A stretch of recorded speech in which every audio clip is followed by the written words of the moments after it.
tema yang diangkat oleh gereja kita menjadi fokus perenungan kita sepanjang bulan September, yaitu penginjilan dengan kasih, kreativitas dan kuasa Roh Kudus. Ya, kita tahu zaman terus berkembang, zaman terus berubah, penginjilan terus dilakukan. Ya, pesannya tetap sama, tapi caranya bisa berubah menyesuaikan dengan situasi, dengan perkembangan zaman. Jadi kita terus menginjil, itu kerinduan hati Tuhan. Penginjilan dengan kasih, karena tanpa kasih kita tidak bisa menginjil. Karena yang kita ceritakan adalah tentang kasih Kristus itu. Penginjilan dengan kreativitas, ya, lalu dengan kuasa Roh Kudus. Kita tidak bisa menginjil dengan kekuatan kita sendiri, tapi ingatlah ada Roh Kudus dan kuasanya yang menyertai setiap kita sehingga kita dimampukan untuk berani bersaksi, bercerita, dan membagikan kasih Kristus kepada banyak orang. Katakan amin. Sepanjang hari ini judul besar yang kami angkat adalah ini aku, utuslah aku. Ini aku Tuhan, utuslah aku. Jangan bilang ini aku Tuhan, berkati, sertai, tapi utus dia. Ya, jangan. Ini aku, utuslah aku. Mari kita baca satu ayat firman Tuhan bersama-sama. Saya undang sekali lagi untuk Bapak Ibu bangkit berdiri. Mari kita deklarasikan firman ini untuk menjadi doa kita bersama-sama. Dan saya percaya Tuhan mendengar seruan hati kita dengan mengucapkan firman ini. Yesaya 6 ayat 8, mari kita baca bersama-sama dengan suara yang keras sampai tetangga kita kanan kiri mendengar. Ya. Yesaya 6 ayat 8, kita baca dengan suara yang keras, 2, 3. Lalu aku mendengar suara Tuhan berkata, siapakah yang akan aku utus dan siapakah yang mau pergi dengan aku? Maka sahutku, inilah aku, utuslah aku. Silakan duduk Bapak Ibu Saudara. Pagi hari ini Tuhan mendengar seruan hati kita. Tuhan ini aku, utuslah aku. Ya, di ibadah pertama tadi saya sampaikan dengan judul menginjil dengan kasih. Sekali lagi, kita tidak bisa menginjil tanpa kasih Kristus. Kita tidak bisa memberitakan kasih Kristus kalau kita tidak penuh dulu dengan yang namanya kasih Kristus. Ya, kasih Kristus itu yang akan memampukan kita untuk bercerita karena kita ngalami, ya, seperti halnya ketika kita pernah makan di tempat yang makanannya enak, kita bisa bersaksi ke teman-teman, di sini makanannya enak loh, ya. Emang kamu udah pernah ke sana? Sudah, kemarin aku ke sana, ya. Tapi kalau kita nggak pernah merasakan, maka kita nggak akan pernah bisa bercerita. Sama halnya kalau kita tidak menyadari bahwa setiap kita ini dikasih Tuhan dengan begitu rupa, maka kita tidak akan bisa bercerita bahwa Tuhan Yesus itu baik. Ya, kalau kita tidak pernah ditolong Tuhan, kita nggak pernah bisa cerita bahwa Tuhan itu sanggup menolong. Dan kebenarannya semua kita ini pernah ditolong Tuhan dan selalu ditolong. Sekarang dan selama-lamanya, katakan amin. Maka nggak ada alasan kalau kita ini nggak bisa menginjil. Orang kita dikasih Tuhan kok. Kita terus mengalami pertolongannya, bagaimana mungkin kita tidak bisa menceritakan kebaikan Tuhan. Lalu di umum yang kedua ini saya mengambil judul menginjil dengan kuasa Roh Kudus. Kita tidak bisa menginjil dengan kekuatan kita sendiri, tapi ingatlah janji Tuhan. Ketika Roh Kudus turun atas kita, maka kuasa itu menyertai dan kita akan dimampukan menjadi saksi-saksinya. Katakan amin. Umum yang ketiga nanti saya mengambil judul menginjil dengan kreativitas. Ya, banyak media, banyak kreativitas yang Tuhan taruh di dalam hidup kita untuk dipakai menginjil, ya, bukan untuk kepentingan diri kita sendiri, tapi ada kepentingan yang lebih tinggi, lebih mulia, yaitu mewartakan kasih Kristus. Umum yang keempat adalah Injil bagi dunia, akan disampaikan istri saya nanti. Lalu umum yang kelima Injil bagi yang terhilang. Ya, istri saya akan membagikan isi hati Tuhan di umum keempat dan kelima. Jadi yang kita ceritakan tentang Injil, Bapak Ibu Saudara, apa itu Injil, ya? Apa sih itu Injil? Injil adalah kabar baik bahwa Allah telah menjadi manusia di dalam diri Tuhan Yesus Kristus. Allah telah menjadi manusia di dalam diri Tuhan Yesus Kristus. Dan Tuhan Yesus itu hidup di dalam kehidupan yang seharusnya kita hidupi. Dan ia mati dalam kematian yang seharusnya kita terima, kita alami. Seharusnya kita mati. Jadi Tuhan Yesus menggantikan posisi kita. 3 hari kemudian Tuhan Yesus bangkit dari antara orang mati, naik ke surga. Membuktikan bahwa ia adalah anak Allah. Membuktikan bahwa Yesus berkuasa atas kematian. Dan Yesus menawarkan anugerah, keselamatan dan anugerah pengampunan dosa bagi semua orang yang mau bertobat dan mau percaya kepadanya. Inilah Injil, kabar baik tentang Tuhan Yesus, tentang kuasanya, tentang kasihnya, tentang kerinduannya. Semua orang diselamatkan hanya melalui Tuhan Yesus. Hari-hari ini banyak orang sedang cari keselamatan. Apalagi sedang viral kabar akan kiamat pada tanggal sekian, hari sekian, Bapak Ibu Saudara. Jangan percaya yang seperti itu. Firman Tuhan katakan gak ada seorang pun yang tahu. Tuhan Yesus sendiri pun bilang, hanya Bapakku yang tahu. Nah, di tengah-tengah situasi seperti ini kesempatan kita untuk memberitakan kebenaran. Kapan waktunya gak penting. Tapi yang terpenting sudah siapkah kita ketika waktu itu datang. Entah kita duluan yang dijemput atau waktu itu yang datang. Atau Tuhan datang kedua kali. Duluan mana? Itu tidak penting. Yang penting siapkah kita hari ini. Kalau ternyata hari ini adalah hari terakhir kita. Maka orang mencari keselamatan dengan pengertiannya masing-masing. Berbuat baiklah. Kemana-mana mencari keselamatan. Apakah kita tidak kasihan kepada mereka? Sementara kita sudah tahu kebenarannya dan kita sudah terima keselamatan itu di dalam Tuhan Yesus kita. Maka Tuhan mau kita ini menginjil Bapak Ibu Saudara. Memberitakan kabar baik tentang Yesus. Tentang Injil tadi. Tujuannya supaya orang lain itu mengenal siapa Yesus. Orang lain tahu bagaimana cara menerima keselamatan dengan percaya dan mengikuti Kristus Yesus. Maka semua orang yang bertobat dan percaya itu diselamatkan. Melalui apa Injil dibagikan? Melalui hidup kita, perkataan kita, tindakan kita, tingkah laku kita. Apa yang kita bagikan di sosial media, apa yang kita katakan lewat jempol, lewat jari. Orang akan diberkati dengan semua yang keluar dari diri kita. Maka hati-hati jaga hidup kita. Jangan sembarangan, jangan sembrono, tapi pikirkan apa yang kita lakukan ini memberkati enggak. Perkataan yang keluar dari lidah bibir kita ini sungguh-sungguh perkataan yang membangkitkan semangat, yang membangkitkan hidup, yang memberi pengharapan, atau justru perkataan kita ini melemahkan atau perkataan kita ini mengutuki. Cabut setiap perkataan yang tidak berguna, cabut setiap perkataan yang mengutuki, apalagi itu kepada anak, apalagi itu kepada orang tua, kepada keluarga, orang-orang yang kita kasih. Cabut semua perkataan itu. Gantikan dengan perkataan yang memberkati. Hidup kita harus menjadi kesaksian. Hidup kita harus menceritakan kebaikan Tuhan yang sudah kita terima. Jangan disimpan sendiri. Jangan disimpan bahwa Tuhan sudah menolongku, ya memang itu tugasnya Tuhan. Siapa kita? Tuhan itu enggak harus nolong kita. Siapa kita? Tapi bersyukur kalau Tuhan itu mengasihi setiap kita, menjadikan setiap kita ini biji matanya. Siapakah kita? Siapakah kita Bapak Ibu Saudara? Dengan segala pencapaian kita, apapun pekerjaan kita, apapun kehebatan kita, siapa kita? Kita ini manusia yang berdosa. Kalau Tuhan jadikan kita menjadi biji matanya, itu anugerah yang harus kita syukuri. Siapakah aku ini Tuhan, jadi biji matamu. Dengan apa kita bisa membalas?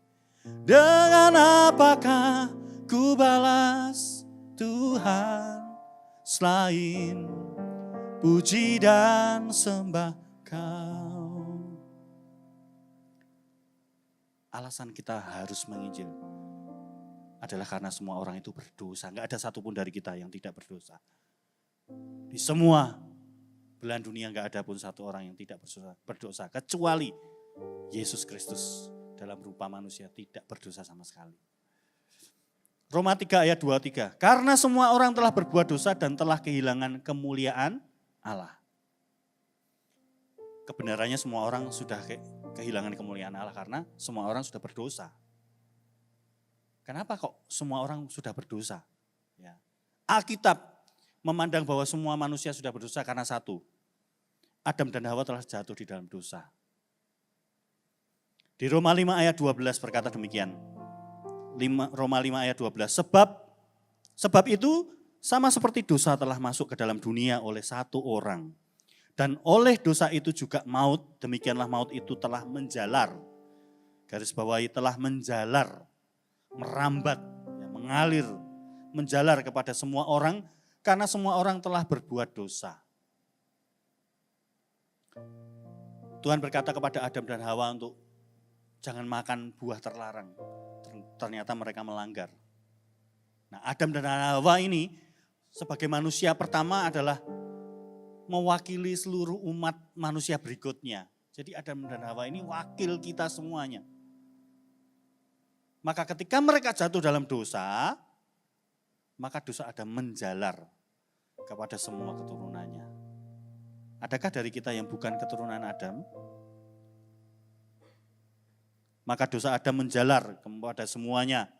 Sehingga Tuhan memandang manusia keturunan Adam terhitung adalah orang berdosa. Kita ini mewarisi keberdosaannya Adam dan Hawa. Secara daging itu kita mewarisi kedagingannya. Tapi enggak hanya itu saja. Karena dosa itu bukan hanya perbuatan, tapi dosa juga pikiran dan moralitas kita. Dalam satu hari, berapa kali kita berpikir hal-hal yang tidak disukai Tuhan? Berapa kali dalam 1 jam kita berpikir hal-hal yang tidak dikenan Tuhan?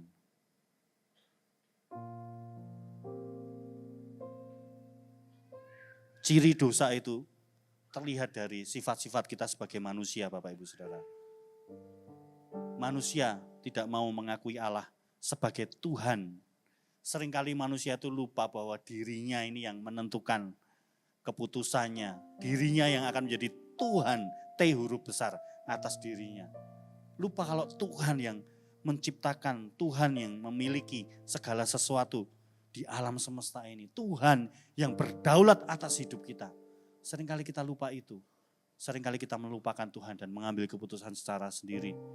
Menentukan hidup sendiri. Mengelola berkat digunakan untuk memuaskan hawa nafsu sendiri. Padahal Tuhan memberkati bukan untuk itu.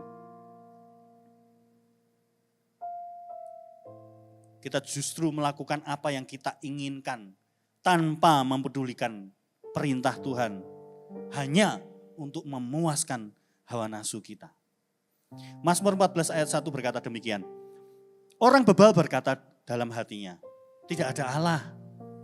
Busuk dan jijik perbuatan mereka. Tidak ada yang berbuat baik.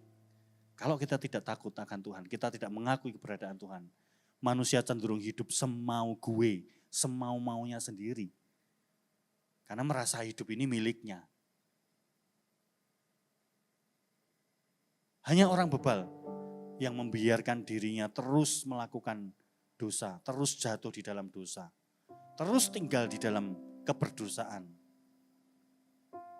Kebenarannya sesungguhnya dosa itu tidak mendatangkan keuntungan apapun.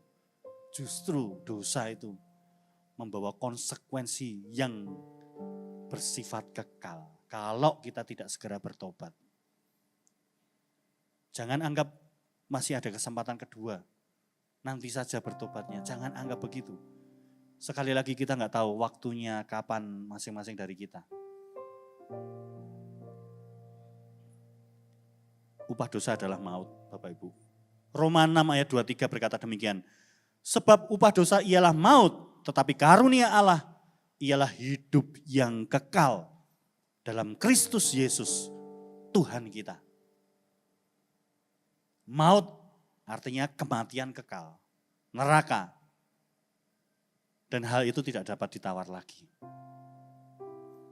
Karena itulah kita harus dan perlu untuk menerima keselamatan. Kita perlu keselamatan. Semua orang perlu keselamatan. Semua orang butuh diselamatkan, butuh ditolong. Jadi kalau ada orang-orang yang sekarang ini masih tinggal di dalam kubangan dosa, sebetulnya orang itu juga capek. Sebetulnya saudara kita, teman kita, keluarga kita juga perlu ditolong untuk keluar dari kubangan itu. Mereka sesungguhnya capek, tapi tidak berdaya atas dosa karena dosa begitu mengikat, membelenggu. Butuh kita anak-anak terang, anak-anak Kristus yang menyatakan dalam nama Yesus. Mereka dilepaskan dari segala dosa dan perbudakannya. Keselamatan hanya terjadi karena pengorbanan Kristus Yesus. Tidak ada jalan lain menuju Roma, menuju keselamatan. Tidak ada. Hanya Yesus yang menjadi pengantara yang layak.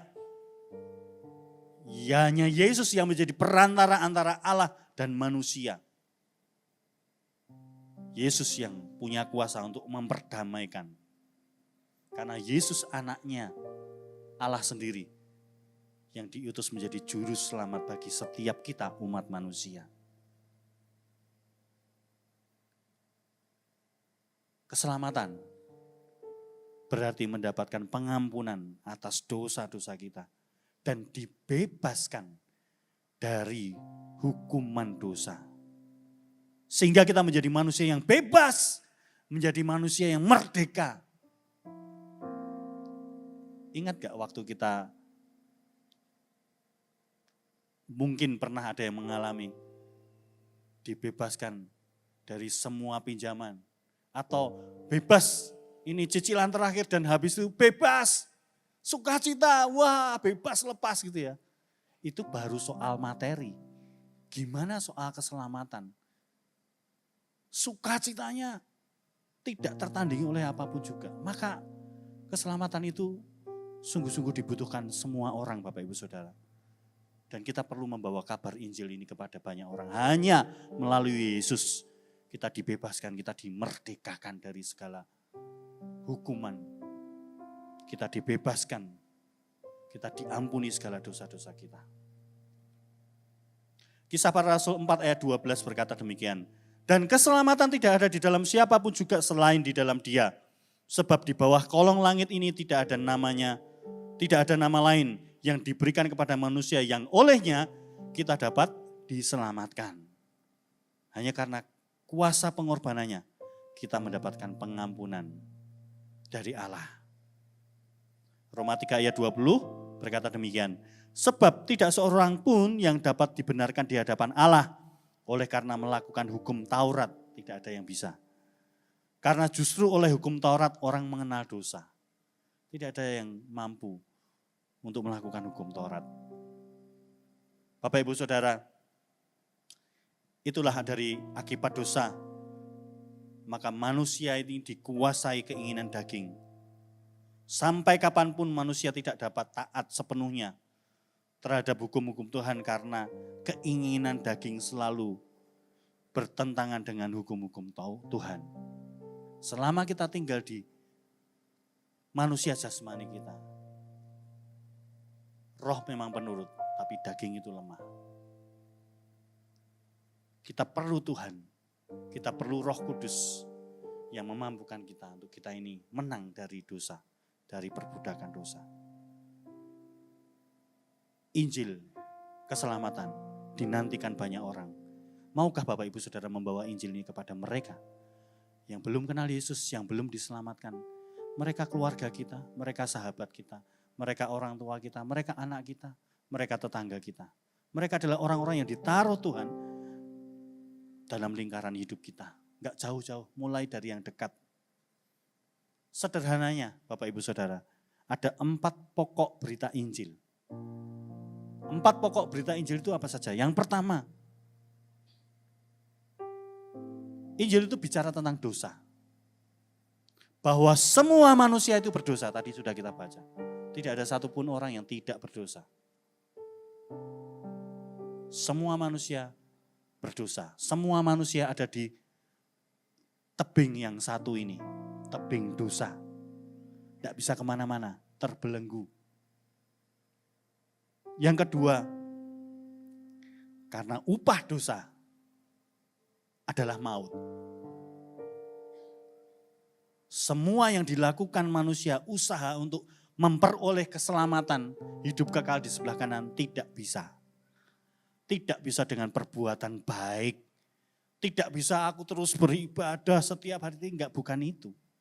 Keselamatan bukan usaha kita. Jadi upah dosa adalah maut. Maut di bawah, di nomor 2 itu. Yang ketiga, hidup kekal itu hanya melalui Tuhan Yesus yang telah mati.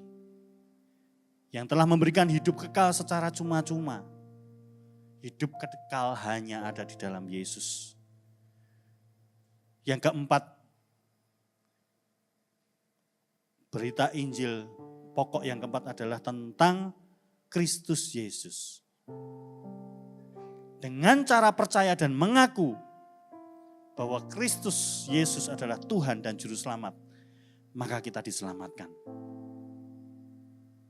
Kita tidak bisa sampai kepada teping hidup yang kekal, kita tidak bisa sampai kepada Allah dengan usaha manusia, usaha kita sendiri. Pasti kita akan jatuh ke jurang maut. Maka kita perlu pertolongan yang dari Yesus. Percaya Yesus, percaya pengorbanan Yesus, percaya kebangkitannya. Menerima Yesus sebagai Tuhan dan Juru Selamat yang akan membawa kita kepada hidup yang kekal. Itulah inti dari berita Injil. Siapa yang gak mau coba? Bukan dengan usaha manusia, hanya percaya dan mengikut Yesus diselamatkan. Semua orang pasti mau. Semua orang pasti menginginkan. Roma 10 ayat 9 sampai 13 berkata demikian. Sebab jika kamu mengaku dengan mulutmu bahwa Yesus adalah Tuhan dan percaya dalam hati. Jadi mengaku dengan mulut, percaya dengan hati bahwa Allah telah membangkitkan dia dari antara orang mati, maka kamu akan diselamatkan. Percaya dengan mulut, mengaku dengan mulut, percaya dalam hati, dengan segenap hati. Karena dengan hati orang percaya dibenarkan dan dengan mulut orang mengaku dan diselamatkan. Karena kitab suci berkata, barang siapa yang percaya kepada dia tidak akan dipermalukan. Siapa yang percaya kepada Tuhan Yesus tidak dipermalukan. Sebab tidak ada perbedaan antara orang Yahudi dan orang Yunani. Karena Allah yang satu itu adalah Tuhan dari semua orang. Kaya bagi semua orang yang berseru kepadanya. Sebab barang siapa yang berseru kepada nama Tuhan akan diselamatkan. Tetapi bagaimana mereka dapat berseru kepadanya? Tetapi bagaimana orang-orang itu dapat berseru kepada Tuhan supaya diselamatkan? Jika mereka tidak percaya kepada dia, kepada Yesus. Bagaimana mereka dapat percaya kepada dia, kepada Yesus, jika mereka tidak mendengar tentang dia? Bagaimana mereka mendengar tentang dia jika tidak ada orang yang memberitakannya? Dan bagaimana mereka dapat memberitakannya jika mereka tidak diutus? Seperti ada tertulis, betapa indahnya kedatangan mereka yang membawa kabar baik. Bagaimana mereka bisa percaya Yesus kalau enggak mendengar kabar tentang Yesus? Kitalah yang dinanti-nantikan sebagai pembawa kabar baik itu. Sebuah keindahan, sebuah anugerah ketika kita mau bergerak, berjalan dalam ketaatan, membawa kabar, membawa kasih Kristus kepada orang-orang yang ada di dalam hidup kita. Kita dinantikan mereka. Saya percaya ketika firman dibagikan, ada wajah-wajah yang Tuhan taruh di dalam hati kita. Wajah-wajah yang orang-orang yang kita kasih. Bahkan wajah-wajah orang yang kita benci mungkin ada juga. Mereka semua dikasih Tuhan loh. Dan Tuhan mau kita ini membawa kasih kepada mereka. Maukah kita enggak egois? Maukah kita menanggalkan keakuan kita? Untuk mau berjalan dalam ketaatan membawa kasih Kristus kepada mereka.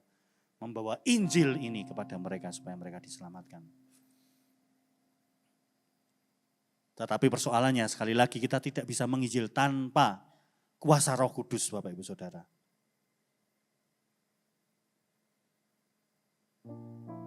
Kita menginjil bukan dengan kekuatan kita. Siapakah kita? Kita manusia berdosa. Kita pernah melihat seorang nelayan. Ibarat kita semua ini adalah nelayan. Yang mau menangkap ikan, yang mau menangkap jiwa-jiwa, membawa jiwa-jiwa kepada Tuhan. Kita sudah naik perahu, kita sudah teriak-teriak, memberitakan Injil. Kita mengandalkan kekuatan kita. Tapi kita tidak mengandalkan Roh Kudus. Kita enggak membawa jaring, Bapak Ibu Saudara. Apa yang terjadi? Menginjil tanpa kuasa Roh Kudus. Hanya berteriak tapi tidak menghasilkan jiwa. Ini juga peringatan bagi setiap para pemimpin. Bukan karena posisi kita menjadi leader, menjadi pemimpin. Kita mengandalkan pengalaman kita, mengandalkan kepandaian kita. Kita menjangkau. Hasilnya nihil kalau kita tidak mengandalkan kuasa Roh Kudus. Ibarat seorang nelayan berteriak-teriak, gak bawa jaring, gak pakai jaring, hasilnya nol. Kita akan dipakai Tuhan membawa jiwa-jiwa. Ketika kita mengandalkan Roh Kudus, melibatkan Roh Kudus, bekerja sama dengan Roh Kudus. Apakah kita mau dipakai Tuhan dan bekerja sama dengan Roh Kudus? Kita andalkan Roh Kudus sehingga apa yang kita kerjakan itu melampaui apa yang bisa kita pikirkan. Janji Tuhan ada di Kisah Para Rasul 1 ayat 8. Kisah Para Rasul 1 ayat 8. Ini janji Tuhan bagi setiap kita. Tetapi kamu akan menerima kuasa kalau Roh Kudus turun ke atas kamu. Dan kamu akan menjadi saksiku di Yerusalem dan di seluruh Yudea dan Samaria sampai ke ujung bumi. Tuhan Yesus menegaskan bahwa pelayanan penginjilan tidak bisa dilakukan hanya dengan kemampuan manusia, tetapi harus melalui kuasa Roh Kudus. Dan dikatakan kalau Roh Kudus turun ke atas kamu, maka kamu akan menjadi saksiku. Tidak hanya di Yerusalem, Yudea, tapi sampai ke ujung bumi. Apa makna menginjil dengan kuasa Roh Kudus, Bapak Ibu Saudara? Maknanya yang pertama adalah Roh Kuduslah yang memberi keberanian. Roh Kuduslah yang memberi hikmat kepada kita dan kasih untuk menyampaikan kabar baik. Bukan hanya bicara tentang bersaksi dengan hidup kita, tapi Roh Kudus itu bisa memberikan hikmat step by step-nya. Kamu harus kemana, harus ngomong apa, harus bersikap bagaimana. Ada hikmat, ada keberanian. Kalau punya hikmat, enggak punya keberanian, ya kita enggak akan melangkah. Tapi yang pertama-tama ini janji Tuhan. Roh Kudus itu berikan keberanian bagi kita. Untuk kita bersaksi, untuk kita mengasihi, untuk kita mendoakan orang lain. Kuasa doa. Itu mengalami alam. Kuasa doa itu supranatural, melebihi kekuatan alam. Kisah 4 ayat 31 dan ayat 33 berkata demikian. 31, dan ketika mereka sedang berdoa, goyanglah tempat mereka berkumpul dan mereka semua penuh dengan Roh Kudus. Lalu mereka memberitakan firman Allah dengan berani. Murid-murid dipenuhi Roh Kudus sehingga mereka menjadi berani memberitakan firman. Ayat yang ke-33, dan dengan kuasa yang besar rasul-rasul memberikan kesaksian tentang kebangkitan Tuhan Yesus dan mereka semua hidup dalam kasih karunia yang melimpah-limpah. Menginjil dengan kekuatan Roh Kudus. Karena kita tahu Roh Kuduslah sumber keberanian, sumber hikmat dan sumber kasih. Yang kedua, Roh Kudus juga mengubahkan hati manusia. Yang sanggup mengubahkan orang yang kita jangkau, yang sanggup mengubahkan orang yang kita injili bukan karena kita, tapi karena Roh Kudus yang sanggup mengubahkan hati. Hanya Roh Kudus yang bisa membuka hati orang berdosa untuk mereka menerima Injil. Yohanes 16 ayat 8 berkata demikian. Dan kalau ia datang, ia akan menginsafkan dunia akan dosa, kebenaran, dan penghakiman. Yang dapat menginsafkan dunia, yang dapat menginsafkan manusia, hanyalah Roh Kudus. Jadi kalau Anda sedang mendoakan seseorang, sedang merindukan seseorang mengalami pertobatan, tapi belum terjadi, jangan putus asa. Itu bukan kegagalan kita. Tapi kita hanya diminta untuk taat, setia. Pada waktunya orang itu akan mengalami perubahan hidup. Karena Roh Kudus terus menginsafkan mereka. Yang ketiga, Roh Kudus menyertai dengan tanda-tanda ajaib. Percayalah, tanda-tanda ajaib, mujizat, tanda-tanda heran, itu masih terjadi sampai sekarang. Katakan amin. Tuhan masih sanggup menyatakan mujizat melalui doa kita kepada orang lain. Itu kerinduan Tuhan. Tuhan masih rindu menyatakan kesembuhan kepada orang yang kita doakan untuk sembuh. Tuhan masih rindu menyatakan terobosan bagi orang yang kita doakan untuk mengalami terobosan. Bukan kita fokusnya, tapi biar orang itu percaya bahwa Yesus adalah Tuhan yang hidup, yang berkuasa, yang nyata sampai hari ini.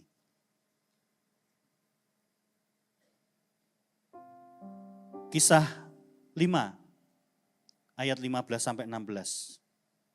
Berkata demikian, bahkan mereka membawa orang-orang sakit keluar ke jalan raya dan membaringkannya di atas balai-balai dan tilam supaya apabila Petrus lewat, setidak-tidaknya bayangannya mengenai salah satu atau salah seorang dari mereka.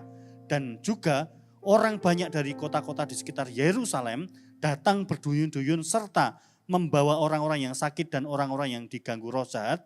Dan garis bawahi, mereka semua disembuhkan. Bayang-bayang Petrus menyembuhkan. Bukan karena Petrusnya, tapi karena ada kuasa Roh Kudus. Sama seperti kita semua Bapak Ibu Saudara. Percayalah ketika kita tumpang tangan berdoa kepada orang yang sakit. Orang itu menjadi sembuh. Itu masih terjadi sampai hari ini. Asal kita percaya. Percaya bahwa kerinduan hati Tuhan menyembuhkan banyak orang. Markus 16 ayat 20, mereka pun pergilah memberitakan Injil ke segala penjuru. Dan Tuhan turut bekerja dan meneguhkan firman itu dengan tanda-tanda yang menyertainya. Mujizat, tanda-tanda ajaib, tanda-tanda heran. Itu menjadi peneguhan bahwa Yesus berkuasa. Dan orang itu menjadi percaya. Peristiwa ini tadi terjadi ketika Tuhan Yesus menampakkan diri kepada murid-muridnya sebelum terangkat ke surga. Kita bisa melihat tokoh-tokoh yang lain. Ya, bagaimana orang-orang yang taat memberitakan Injil. Ada kuasa Roh Kudus yang menyertai. Kita ingat kisah Petrus di hari Pentakosta. Petrus yang dari seorang penakut yang menyangkal Yesus, orang yang penakut, orang yang pernah menyangkal Yesus, ia berubah menjadi pemberita Injil yang penuh kuasa. Hasilnya 3.000 orang bertobat. Di kisah 2, ya, ayat 38. Jawab Petrus kepada mereka, bertobatlah dan hendaklah kamu masing-masing memberi dirimu dibaptis dalam nama Yesus Kristus untuk pengampunan dosa. Maka kamu akan menerima karunia Roh Kudus.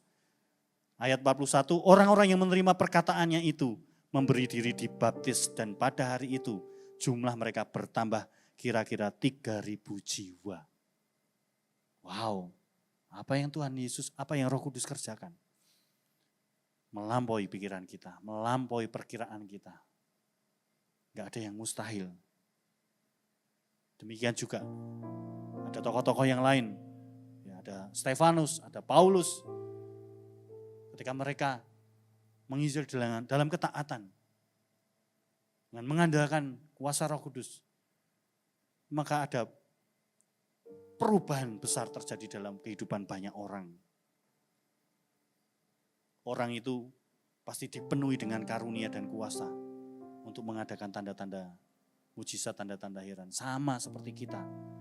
Asal taat, asal percaya, hidup kita ini sanggup dipakai Tuhan untuk membawa pertobatan jiwa-jiwa dan mereka diselamatkan, Bapak Ibu Saudara. Kesimpulannya, menginjil dengan kuasa Roh Kudus adalah memberitakan Injil dengan keberanian, dengan kasih, dengan kuasa yang berasal dari Roh Kudus, Rohnya Yesus sendiri.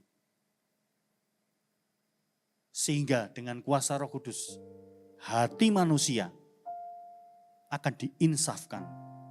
Hati manusia akan diubahkan. Hidup mereka pasti akan berubah. Dan untuk itulah Kristus dimuliakan. Kristus ditinggikan. Bukan usaha kita sebagai manusia, melainkan karena pekerjaan Allah melalui hidup kita. Maukah kita dipakai Tuhan Bapak Ibu Saudara untuk menginjil dengan kuasa yang daripada Roh Kudus? Sekali lagi bukan tentang kita. Karena kita sudah ditebus lunas. Maka hidup kita bukan milik kita lagi, tapi Tuhan yang akan memakai kita karena kita ini miliknya Kristus. Untuk dipakai Tuhan membawa kabar keselamatan kepada banyak orang. Mulailah dengan kasih, mengasihi orang. Meskipun orang itu mungkin menyebalkan, menjengkelkan, gak berubah-ubah. Dari dulu sekarang kayak gitu terus. Tapi ingatlah, pribadi itu dikasihi Yesus Tuhan kita. Seperti kita dikasihi Tuhan Yesus. Bapak Ibu Saudara, ketaatan kita untuk mengasihi satu orang aja. Mungkin kita tidak menyangka. Mungkin kita tidak pernah memperhitungkan apa iya sih orang itu bisa bertobat. Apa iya sih orang itu mau terima Yesus. Jangan underestimate. Roh Kudus yang menginsafkan dan mengubahkan orang loh. Yang tidak kita perhitungkan orang itu bisa dipakai Tuhan luar biasa. Ketaatan kita, ketaatan satu orang diri kita untuk memuridkan, untuk menginjili atau untuk membawa kasih Kristus kepada satu orang saja. Orang itu akan dipakai Tuhan meneruskan kasih Kristus kepada orang-orang berikutnya. Kita akan lihat satu video kesaksian bagaimana Tuhan itu pakai salah satu pemimpin di tempat ini. Ya, ini bukan tentang siapa pemimpin itu, tapi kita akan melihat bagaimana kuasa Roh Kudus itu akan mengalir, merambat gitu ya. Terus ke orang-orang berikutnya, dari orang satu menginjil orang berikutnya, memuridkan orang berikutnya, terus. Dan tiba-tiba banyak orang mengenal Yesus dan hidup mereka diubahkan. Bukan menjadi jemaat biasa, tapi menjadi murid. Kita tahu perbedaan jemaat dan murid kan? Jemaat itu tidak berkomitmen, jemaat itu hanya datang di ibadah minggu sekali sudah. Tapi yang namanya murid, dia memberi diri, diajar, dimuridkan. Namanya murid, dia mengadopsi isi hati Tuhan, mengerjakan, mengambil bagian. Saya percaya di tempat ini gak ada jemaat, semuanya adalah murid, katakan amin. Mari kita lihat yang satu ini, semuanya tentang Yesus, bukan tentang manusia siapapun. Jadi kalau Anda salah satu pemimpin di dalamnya, ini juga bukan tentang pemimpin siapa, bukan tentang pohon CG-nya siapa, saya tidak bercerita itu, tapi saya bercerita bagaimana Roh Kudus memakai kehidupan orang yang taat, itu bisa memenangkan kota demi kota. Mari kita lihat yang satu ini. Shalom, nama saya Arif dan istri saya Imelda. Kami berdua berjemaat di GMS Yogyakarta sejak tahun 2008. Kami sangat bersyukur ada di gereja ini, karena di gereja ini kami benar-benar dimuridkan. Kami yang tadinya jemaat yang sekedar hadir di ibadah dan CG, Tuhan bawa semakin tertanam, berakar, dan bertumbuh dalam Tuhan. Hingga akhirnya pada tahun 2017, kami memberi diri untuk mengembalakan sebuah CG. Puji Tuhan, dalam segala keterbatasan kami, Tuhan bekerja melalui CG ini. Saat itu, Tuhan secara spesifik menaruh beban dalam hati kami untuk menjangkau pasangan-pasangan muda yang dulunya berapi-api melayani di masa muda mereka di pengembalaan Army of God. Tetapi di musim kehidupan mereka selanjutnya, setelah bekerja dan berkeluarga, mereka sempat agak mundur. Muncul kerinduan dalam hati kami agar mereka kembali berapi-api, melayani, dan mengasihi Tuhan bersama keluarga mereka. Selain itu, dengan cara yang sederhana, kami juga menjangkau beberapa orang dengan cara berkenalan dengan wajah-wajah baru yang datang di ibadah GMS Jogja saat itu. Dari situ, Tuhan tambahkan banyak jiwa hingga akhirnya CG ini bermultiplikasi menjadi 3 CG. Dan dari 3 CG ini terus bertumbuh dan berkembang menjadi 7 CG, serta semakin banyak pemimpin-pemimpin baru dibangkitkan, yaitu orang-orang yang hatinya ditangkap dalam panggilan dan visi kerajaan Allah. Kemudian dari 7 CG ini, Tuhan bawa semakin bertumbuh, dan meskipun beberapa dari mereka sudah berpindah di area pengembalaan yang berbeda, bahkan sebagian juga ikut dalam perintisan GMS Bantul, tetapi puji Tuhan, di dalam kesetiaan dan ketaatan, mereka makin dipakai Tuhan dan bahkan saat ini dipercayakan menjadi pemimpin-pemimpin berikutnya. Saat ini dari 7 CG tersebut berkembang menjadi 18 CG dengan sekitar 260 jiwa yang digembalakan. Serta dibangkitkan juga 6 orang coach, yaitu Johan dan Novita, Budina, Korobjan dan Ivana, Yusak dan Dian, Riki dan Devi, serta Giri dan Putri. Kami percaya, sadar atau tidak, sesungguhnya kita semua perlu menemukan rumah Tuhan, sebuah tempat di mana kita dimuridkan, bertumbuh, dan menemukan panggilan Tuhan sebagai anak-anak visi di rumah Tuhan. Saat ini, kami berdua dipercayakan untuk mengembalakan di Jogja bagian Barat, di mana ada 3 coach dan 8 CG di bawah pengembalaan kami. Selain itu, kami juga diutus untuk merintis gereja Tuhan di kota Klaten. Merintis gereja memang tidak mudah, tetapi kami percaya dari semula, segala yang Tuhan kerjakan bukanlah karena kuat dan gagah kita, tetapi karena Tuhan memang punya rencana dan kehendaknya atas umatnya. Kita hanya memberi diri menjadi salurannya supaya kehendaknya digenapi di muka bumi ini. Segala pujian, hormat, dan kekaguman hanya bagi Tuhan saja. Amin. Berikan kemuliaan bagi Tuhan kita, haleluya. Saya undang teman-teman PAW untuk naik ke panggung. Tuhan cari orang yang mau, bukan yang mampu. Tuhan cari orang yang mau dimuridkan, mau dipersiapkan, mau dipercaya, mau diperbesar kapasitasnya, dan mau dipakai untuk memenangkan kota demi kota. Mulai dari 1 orang saja. Berjalanlah dalam ketaatan. Siapa orang yang ditaruh di dalam hatimu, doakan. Minta Roh Kudus taruh keberanian untuk kita ini melangkah ke orang itu. Mendoakan, mengasihi. Aplikasinya Bapak Ibu Saudara yang pertama, berdoalah sebelum bersaksi. Andalkan Roh Kudus, bukan kemampuan diri kita. Kalau kita berdoa gini, Tuhan hari ini pertemukan aku dengan orang itu. Supaya orang itu mengalami kasih Kristus melalui hidupku. Berdoa gitu aja. Atau berdoa, Tuhan hari ini pertemukan aku dengan orang yang butuh Tuhan. Tuhan itu jawab loh Bapak Ibu Saudara. Itu bukan kerinduan kita, tapi justru itu kerinduan Tuhan. Ketika kita mau dipakai Tuhan, Tuhan akan tambah-tambahkan ketemu orang yang perlu dibawa kepada Yesus. Dan kita akan takjub melihat pekerjaan Roh Kudus. Wow, Roh Kudus bisa ubahkan orang itu ya. Hanya butuh kita, orang yang taat. Yang kedua, mari kita menghidupi Injil sebagai perkataan dan perbuatan kita sejalan. Injil, jadikan itu hidup dalam hidup kita. Harus sama apa yang kita perkatakan dengan apa yang kita lakukan. Harus sinkron, integritas. Yang ketiga, izinkan Roh Kudus untuk memberi kata-kata yang tepat, waktu yang tepat, dan hati yang lembut untuk orang yang kita akan injili. Yang keempat, percaya bahwa hasil bukan karena usaha kita, tapi karena karya Roh Kudus. Bukan tentang kekuatan kehebatan kita, tapi Roh Kudus sanggup, bahkan lebih daripada sanggup.